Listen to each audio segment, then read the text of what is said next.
أعوذ بالله من الشيطان الرجيم بسم الله الرحمن الرحيم بل هو آيات بينات في صدور الذين أوتوا العلم وما يجحد بآياتنا إلا الظالمون. దీనికి అర్థం ఏమిటంటే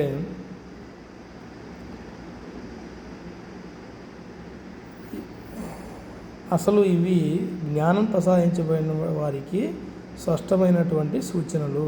జ్ఞానం అంటే అల్లాహ్ యొక్క ఇబాదత్కి ఎవరైతే నోచుకున్నారో వాళ్ళ యొక్క హృదయాలకు మాత్రమే స్పష్టమైనటువంటి సూచనలు ఈ యొక్క ఖురాన్ గ్రంథం.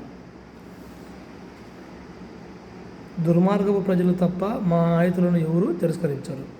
దుర్మార్గపు ప్రజలు మా ఆయతులను ఎవరు తిరస్కరించరు అంటే చెప్తున్నాడు. దుర్మార్గ ప్రజలు మా ఆయతులు అంటే ఏంటి?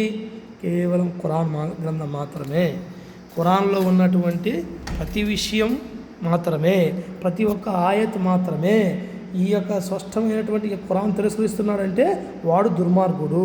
వాడు దుర్మార్గుడు అయినప్పుడు ఏమవుతుంది చెప్పారు కదా, ఇలా గతంలో చెప్తున్నాడు కదా అల్లాహ్ సుబ్హానహు వ తఆలా. దుర్మార్గ ప్రజలకు అంతిమ నివాసం నరకం, అది బహుచెడ్డ నివాసం. సత్కార్యాలు చేసేవారు, సద్వర్తనులు, అల్లాహ్ మీద విశ్వాసం ఉండేటువంటి వాళ్ళు, అల్లాహ్ కోసం ఉపవాసం ఉండేటువంటి వాళ్ళు, అల్లాహ్ కోసం నమాజ్ చేసేటువంటి వాళ్ళు, అల్లాహ్ కోసం షిర్కు చేయకుండా కేవలం తౌహీద్ మార్గంలో ఉండేటువంటి వాళ్ళు, వీళ్ళందరూ అల్లాహ్ యొక్క శిష్యులు, అల్లాహ్ యొక్క దాసులు. మరి వీళ్ళల్లో కూడా చాలామంది అనుకుంటారు మేము కూడా నమాజ్ చేస్తున్నాం కదా, చేసినంత మాత్రాన ఏమవుతుందని. ఊరికి నమాజ్ చేసినట్టే కాదు, ఖురాన్లో ఉన్నటువంటి ప్రతి విషయాన్ని మనం ఆచరించాలి, తిరిగి దాని ప్రకారం జీవితం అనేటువంటిది గడుపుతూ ఎల్లప్పుడూ ఈ యొక్క గ్రంథాన్ని మనము పునరావృతం అనేది చేసుకోవాలి.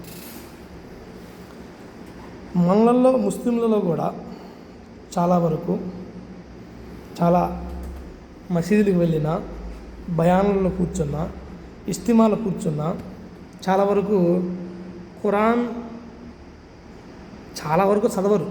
నాకు తెలిసినంతట్లో ఒకవేళ ఏదన్నా చదవాలనుకున్నా ఒక్క ఆయతు రెండు ఆయతులు చదివేసి ఇంకా హదీస్ వెనక పడతారు. హదీసులు వెనకల ఒక శుక్రవారం ఓకే హదీసులు చదివించడం, రెండవ శుక్రవారం మళ్ళీ third Friday, fourth Friday, every Friday హదీస్. ప్రతి శుక్రవారం హదీస్ చదువుకుంటూ పోతూ ఉంటే, నువ్వు హదీస్ గురించే ప్రజలకు తాకీదు చేస్తూ ఉంటే ఇక ఖురాన్ గురించి నువ్వు ఎప్పుడు చెబుతావు? ఇస్లాం యొక్క గ్రంథం ఖురానా హదీసా? ప్రవక్త ముహమ్మద్ సల్లల్లాహు అలైహి వసల్లం గారిని ఈ యొక్క ఖురాన్ ప్రకారం జీవితం గడుపుతూ ఈ యొక్క ఖురాన్ ప్రకారం ప్రజల మధ్య తీర్పు చేయని విషయం చెప్పాడా, లేకపోతే ఆయన బుద్ధి పుట్టినట్టు చేసుకోమని చెప్పాడా? ఎవరిచ్చారు ఈ పర్మిషన్? ఈ హదీసుల పంచాయతీ ఎందుకు ఈ గందరగోళం? అంత అవసరం ఏమొచ్చింది? ఈ యొక్క ఖురాన్ గ్రంథంలో 300 ప్రశ్నలకు దగ్గర సమాధానాలు ఉన్నాయని మనకు చాలా విషయాలలో ఈ ఖురాన్ చదివినప్పుడు మనకు అర్థమవుతూ వస్తుంది. 300 ప్రశ్నలకు సమాధానాలు వచ్చినప్పుడు మనకు చాలవా ఈ ప్రశ్నలకు సమాధానాలు? అసలు ముస్లిం ఖురాన్ చదువుతున్నాడా? ముస్లిం అంటే ఎవరు? అల్లాహ్ యొక్క దాసుడు. అల్లాహ్ మానవులకు ఏం చేశాడు? ఖురాన్ గ్రంథాన్ని అనేది ఇచ్చాడు. ఆ ఖురాన్ గ్రంథాన్ని చదువుకొని దాన్ని అర్థం చేసుకొని దాన్ని జ్ఞాపకం ఉంచుకుంటూ జీవితం గడపాల్సిన బాధ్యత ఆ యొక్క ముస్లింల పైన ఉందా? లేదా హదీసు చదువుకుంటూ కాలయాపన చేసేటువంటి పరిస్థితి ముస్లింలపై ఉందా? అది ఒక్కసారి మీరు విశ్లేషణ అనేది చేసుకోవాలి.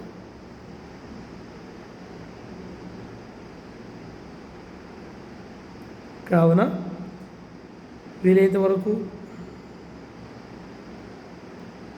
మనకు కూడా